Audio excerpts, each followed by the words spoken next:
Mandau terbang. Ya, kita kerap kali dikejutkan dengan hal-hal di luar nalar. Seperti pada sebuah unggahan video di YouTube berikut ini.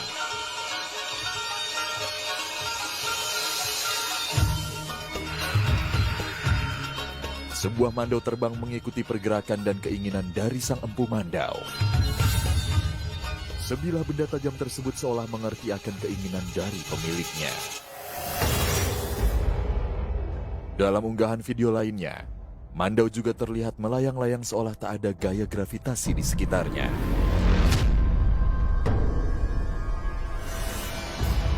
Mandau terlihat mulai naik setelah dilakukan sebuah ritual oleh seorang pria dengan ikat kepala merah.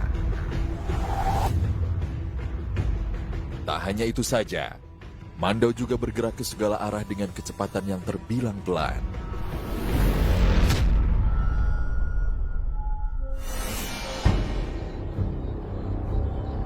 Pada bulan Mei 2020 yang lalu, terekam oleh kamera ponsel hal serupa. Mandau mulanya diberdirikan oleh sang empu, hingga akhirnya dilepas dan bergerak tanpa disentuh. Mandau awalnya terlihat berdiri dan berputar-putar, hingga akhirnya terangkat dan melayang seolah mengikuti alunan lagu tradisional yang sedang diputar.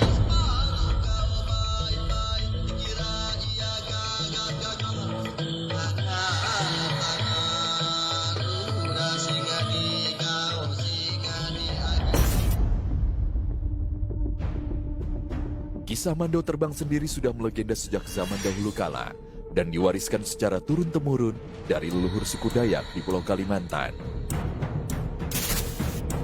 Mandau memang dipercaya sebagai pedang sakti mandraguna dari suku Dayak. Tak hanya dikenal karena ketajaman dari bilahnya, mandau juga sohor akan kelegendaannya yang konon mampu terbang dengan sendirinya.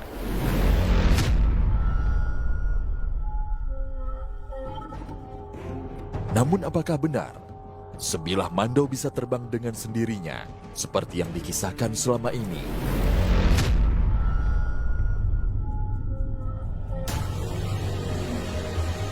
Tim Misteri Dunia akhirnya melakukan penelusuran ke Kalimantan Timur, salah satu kota dengan peradaban yang cukup panjang, di mana pernah berdiri kerajaan tertua di Indonesia, yaitu Kerajaan Kutai. Di sini tim Misteri Dunia berharap bisa mendapatkan jawaban atas saktinya mandau terbang. Mandau dalam suku Dayak memang banyak karakter-karakter yang berbeda-beda. Dayak Baho memiliki ciri khas sendiri, Dayak Benua memiliki ciri khas sendiri, Kenyah memiliki ciri khas sendiri. Demikian juga yang di Kalimantan Tengah juga memiliki ciri khas sendiri, Kalimantan Barat juga. Jadi hampir setiap suku Dayak itu memiliki ciri khasnya masing-masing. Saya tegaskan bahwa itu dalam penyebutan dalam bahasa Benua. Kalau Dayak lain, penyebutan istilah tempilan itu tidak ada. Ini namanya dalam bahasa Benua pancuk. Nah, ini pancuk. Pancuk ini ada pancung 2, ada pancung 1. Ini kebetulan pas pancung 2. Ada yang berukir seperti ini, ada yang polos. Nah, ini juga ada yang berukir. Nah, ini tempilan juga berukir. Ada wirak namanya ukirannya di sini. Nah, terus ada bitik malak di sini. Kadang-kadang dia ada titik kuningan di sini, nggak nentu. Nah, ini nggak ada titik kuningan. Nah, terus ada ukiran. Gitu. Terlepas dari kisah kesaktian senjata tradisional khas Dayak, mandau sendiri memiliki bentuk yang sangat mempesona. Jika dilihat secara langsung, terdapat ukiran pada gagang dan sarungnya yang sangat detail. Konon ukiran tersebut memiliki makna tersendiri. Pada bagian sarungnya biasanya disematkan sebuah jimat yang disebut dengan penyang. Konon, salah satu kesaktian dari mandau berasal dari penyang tersebut. Dikisahkan bahwa jimat ini biasanya didapatkan secara turun-temurun dari leluhur sang pemilik mandau.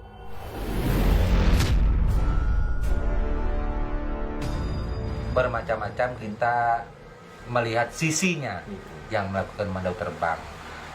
Jadi kalau yang melakukan ini pembelian itu ketika dalam ritual itu dia pakai daun. Karena pengumak yang ada di belakang ini dipakai dia nari belian itu bunyi benua bete biowo atau bunyi bahasa Indonesia ini daun sawan, itulah mandaunya. Mandaunya di dalam mata kita seperti ini itu daun, tetapi di dalam gaib itu bilah tempilan, mandau tempilan. Nah ini mandau yang memakai daun seperti itu. Terus mandau ini ada mandau itu tidak ada berbentuk mandau, tidak ada mandaunya seperti ini, tapi dia bacaan saja dengan menyebutkan roh daripada mandau itu. Bisa juga melakukan serangan secara gaib. Adakah orang yang melakukan mandau beneran menerbangkan mandau? Ada juga, tetapi tata caranya juga mandau ini tidak bergerak, dia tetap seperti di sini. Tetap bacaannya saja, rohnya saja yang disampaikan kepada musuh.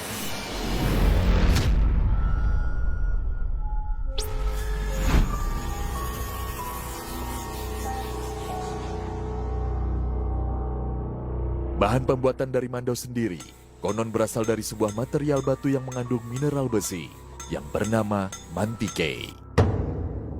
Namun seiring perubahan zaman, mandau kini ada pula yang dibuat dari material logam seperti pada senjata tajam umum lainnya.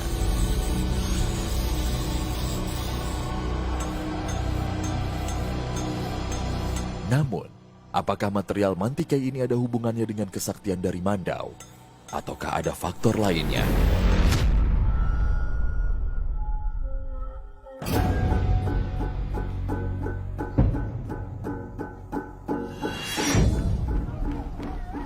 Kesaktian mandau terbang juga tersebut dalam kisah legenda yang cukup populer di Kalimantan.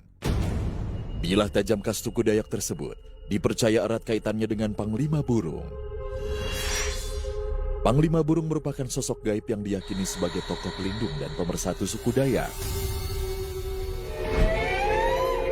Dalam keadaan tertentu, warga suku Dayak dapat menggelar ritual tari perang untuk memanggil Panglima Burung untuk mendapatkan kesaktian dan kekuatan. Panglima Burung juga dipercaya sebagai sosok yang menggerakkan mandau terbang.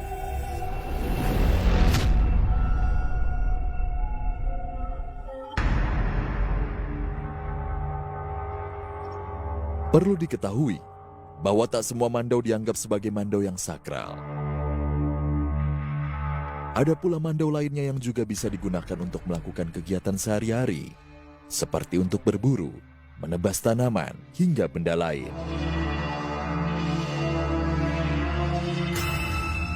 Mandau ini bermacam-macam gunanya. Mulai dari zaman dulu hingga saat ini saya rasa nggak jauh berbeda seperti itu. Jadi di zaman dulu mandau itu digunakan untuk kerja, dibawa berburu juga iya. Untuk melakukan sesuatu kegiatan kayau seperti zaman dulu. Mandau kerja dengan mandau perang itu tidak sama. Perbedaannya dari sisi ketajamannya. Itu. Mandau tempilan biasanya itu oleh si pemiliknya dipoles, dioles, diasah sampai beberapa kali sehingga tajam sama sekali tidak terkira.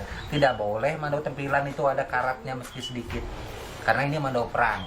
Tidak boleh mandau tempilan itu ada getah-getah yang lengket, karena itu mandau perang. Berbeda dengan mandau kerja. Kalau mandau kerja itu biar ada getah yang lengket seperti ini, yang penting matanya masih terasa tajam, nggak ada masalah, tetap bisa digunakan. Tapi kalau tempilan tidak seperti itu.